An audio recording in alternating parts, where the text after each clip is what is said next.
إن علينا للهدى وإن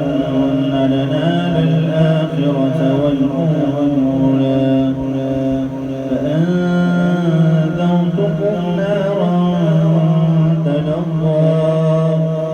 لا يصلاها إلا الأشقى الذي كذب وتولى وسيجنبها